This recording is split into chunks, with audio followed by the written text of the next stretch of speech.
Jupiter and Mars is a game that will tell you the story of two dolphins whose lives are intertwined, while also delivering a message about ourselves and our planet, all while being backed by a beautiful soundtrack. Most of my playthrough was spent playing through PSVR, but this game is also playable without VR if you choose to. Now let's begin taking an in-depth look, beginning with objective and gameplay. Jupiter and Mars takes place in the future where the Earth is now covered by the ocean and humanity is nowhere to be seen. You play as the dolphin Jupiter from a first-person perspective while being accompanied by Mars on this journey of discovery. The gameplay itself will have you searching through various locations, with each being open and explorable. You will be helping out other sea life that are in need of assistance and also shutting down man-made technology that was left over and is now disturbing the ocean.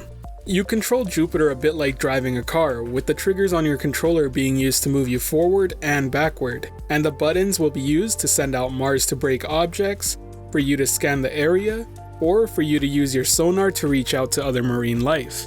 The best way to describe the game would be a mix of exploration, a collectathon, and a hint of stealth elements with metroidvania thrown in.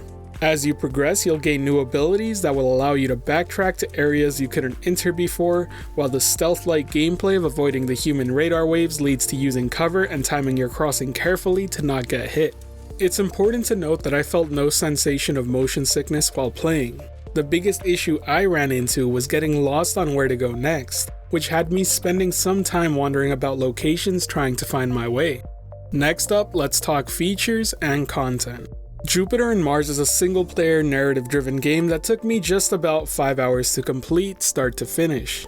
It has support for VR and non-VR mode, as you can see here, to showcase the visual difference between the two, but more on that later. The narrative experience is delivered through mostly text, but does feature some voice acting in between and during cutscenes. My favorite addition to the game by far though has to be its soundtrack. The track selection is beautiful and really suits the world they built here and what you see in the game. There are a total of 5 locations to explore, each being fairly open with its own theme, and each having many things to collect spread out through each area. In terms of VR related options, you have 3 ways to turn: smooth, snap, and the head tilt option. You are also given a choice of reducing the FOV if needed. Now let's move on to visuals and immersion. Jupiter and Mars is a beautiful game when played in non-VR mode, but sadly suffers from a lot of blurriness when you have that headset on.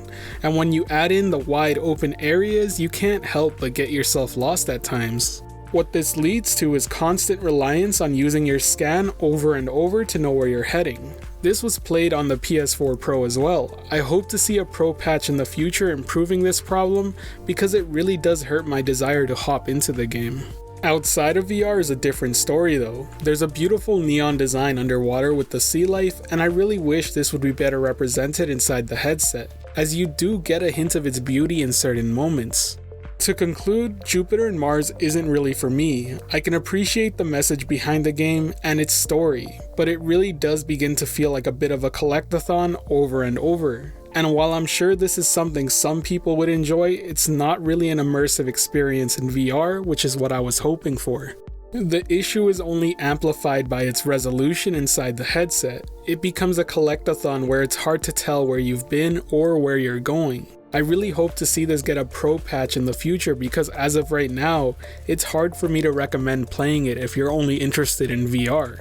With all that said, I do want to emphasize that this game is a message about us as humans and how we treat the ocean and its wildlife. And Tigertron deserves an applaud for sending out that message, and also donating a portion of their proceeds to the ocean's causes.